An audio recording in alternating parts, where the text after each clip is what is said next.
Métricas de software. Se utilizan para calibrar las mediciones o caracterizar un sistema de software en sí.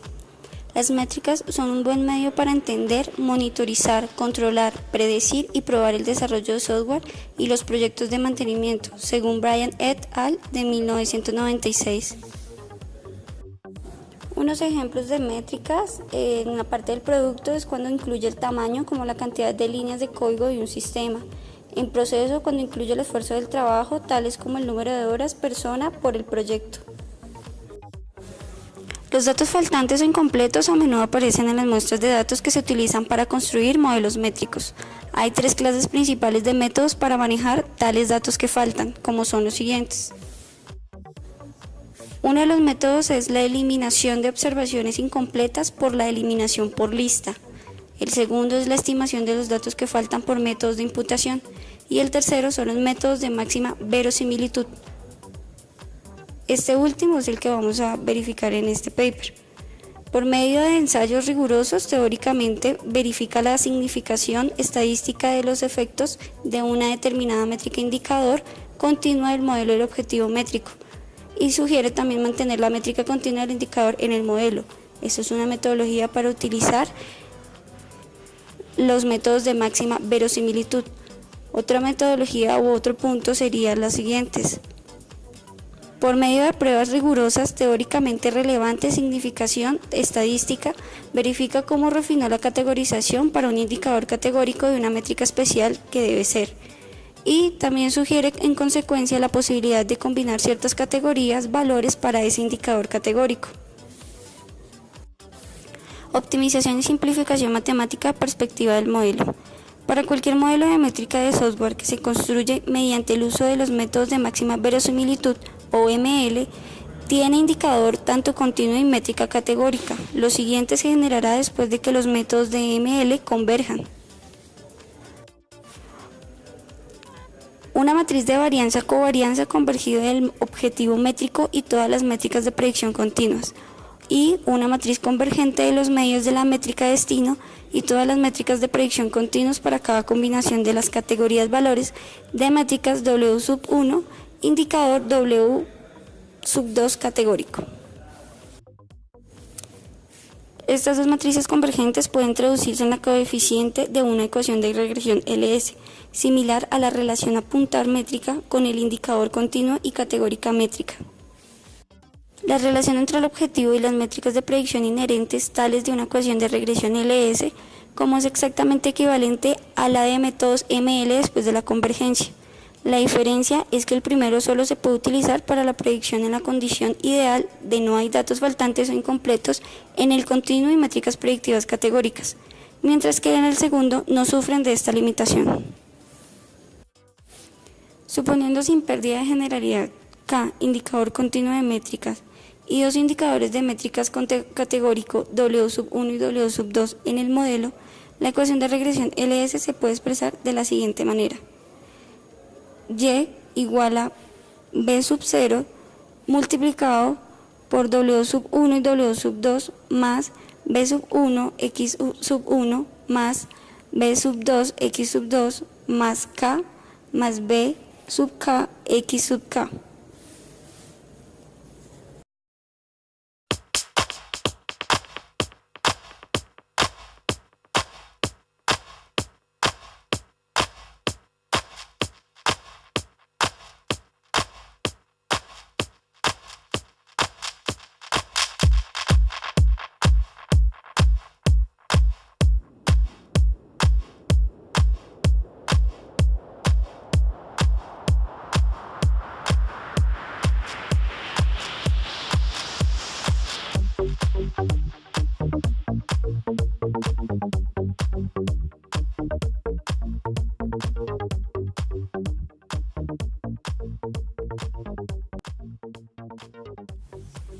Metodología. En esta sección explicaremos nuestra metodología para optimizar y simplificar los modelos de métricas de software. Estos construyendo utilizando los métodos de ML y una parte integral de nuestra metodología es el bootstrapping. ¿Qué es el bootstrapping? El bootstrap o bootstrapping es un tipo de técnica de remuestreo de datos que permite resolver problemas relacionados con la estimación de intervalos de confianza o la prueba de significación estadística. Hay que tener en cuenta que este enfoque puede resultar de interés para los investigadores en psicología, no solo porque es menos restrictivo que el enfoque estadístico clásico, sino también porque es más general en su formulación y más simple de comprender en lo referente al procedimiento básico que subyace al método. Es decir, en lugar de fórmulas o modelos matemáticos abstractos, el bootstrap simplemente requiere un computador capaz de simular un proceso de muestreo aleatorio de datos. Sin embargo, y debido quizás a la escasa difusión de la técnica, los investigadores aún no han incorporado el bootstrap al repertorio habitual de herramientas de análisis de datos. Y en este trabajo realizamos una representación conceptual del bootstrap. Ilustramos la técnica mediante un ejemplo y revisamos algunas opciones disponibles en materia de software estadístico. Vamos a observar de igual forma que para el caso del método de máxima verosimilitud, que es el MLE, es uno de los más robustos y poderosos de los métodos modernos para obtener una aproximación de la confiabilidad.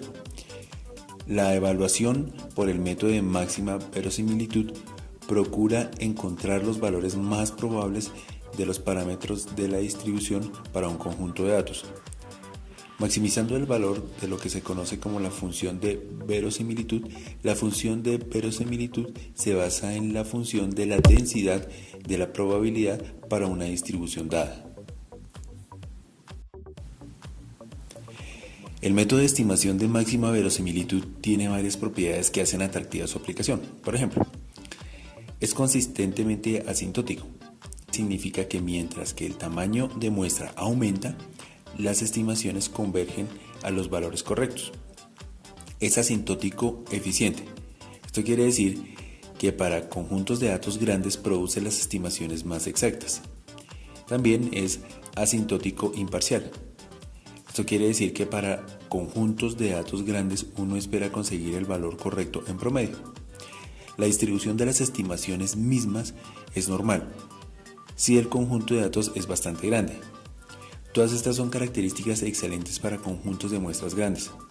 Lastimosamente, el tamaño necesario de la muestra para alcanzar estas características puede ser bastante grande, 30 a 50 hasta cientos de muestras de tiempos exactos de falla, dependiendo de la aplicación. Con pocas muestras los métodos pueden ser lastimosamente polarizados o tendenciosos. Se han conocido resultados, por ejemplo, que la estimación por máxima verosimilitud del parámetro de forma para la distribución Weibull ha sido polarización para tamaños de muestra pequeños, y el efecto puede aumentar dependiendo de la cantidad de datos censurados. Esta polarización puede causar discrepancias importantes en el análisis. En general, la recomendación de la literatura es utilizar técnicas de regresión, gráficas de riesgo y probabilidad cuando la muestra de datos es pequeña y sin sentido. La idea fundamental del método de estimación de máxima verosimilitud es tomar como estimación del parámetro estudiado el valor que haga máxima la probabilidad de obtener la muestra observada. Para ilustrar este método, imaginemos lo siguiente. Queremos estimar la probabilidad P de que salga cara en el lanzamiento de una moneda no necesariamente regular. Para ello procedemos de la siguiente manera. Lanzamos la moneda 5 veces y obtenemos la siguiente secuencia: cara, sello, cara, cara, sello. Una manera aparentemente razonable de estimar P sería evaluar la probabilidad de obtener esta muestra para diferentes valores de P y quedarnos con el valor que haga máxima dicha probabilidad. En nuestro caso, debemos calcular la probabilidad de la secuencia anterior, es decir, cara, sello, cara, cara, sello, donde denominaremos cara como P, que es la probabilidad, y sello como 1 menos P. Es decir, la ecuación sería P por 1 menos P por P por P por 1 menos P. Al operarlo, esto nos da P al cubo multiplicado por 1 menos P al cuadrado para todos los posibles valores de P, es decir, para todo valor real entre 0 y 1. Es lo que se muestra en la siguiente tabla, en la que se han simplificado los posibles valores de P tomando incrementos de 0.1. Aquí observamos que el valor para el que se obtiene la máxima probabilidad es 0.6. Por tanto, dicho valor será la estimación máximo verosímil, EMB, de P. Si analizamos este resultado, es fácil darse cuenta de que EMB, la estimación máximo verosímil, coincide con la frecuencia relativa del número de caras, que es igual a 3 sobre 5, es decir, 0,6. Por lo que podemos preguntarnos si se trata de un resultado casual o es generalizable. Para responder esta cuestión, volvamos al cálculo de la probabilidad de nuestra muestra, pero aprovechemos para hacerlo más general. Supongamos que hemos efectuado n lanzamientos de la moneda, de los que K, siendo K menor o igual a n, ha sido cara, sin que importe el orden en que han salido. La probabilidad de dicho suceso viene dada por la probabilidad de caras en n lanzamientos. Y si suponemos que los valores n y k son conocidos, esta probabilidad puede expresarse como la función L de P, del parámetro P exclusivamente. A dicha función se le llama función de verosimilitud y puede definirse como la función de densidad conjunta de la muestra probabilidad de obtener la muestra observada en nuestro caso, pero considerada como función del parámetro. Por lo tanto, es posible maximizarla utilizando las técnicas conocidas de cálculo y asumiendo la restricción de que 0 es menor o igual a P y P es menor o igual a 1. Es decir, derivamos L de P e igualamos a 0. Aunque los cálculos suelen facilitarse al aplicar el hecho de que si una función positiva alcanza un máximo en un punto dado, el logaritmo de dicha función alcanzará un máximo en el mismo punto. Para ser rigurosos debemos comprobar que se trata de un máximo. Una manera de hacerlo es demostrar que la derivada segunda de L de P o de su logaritmo en el punto K sobre N es negativa. En nuestro caso es fácil ver que la segunda derivada siempre es negativa. Es decir, acabamos de demostrar que la frecuencia relativa es el estimador máximo verosímil de la probabilidad de un determinado suceso, en nuestro ejemplo, que salga cara. La metodología que acabamos de utilizar para determinar el estimador máximo verosímil se denomina método de la máxima verosimilitud.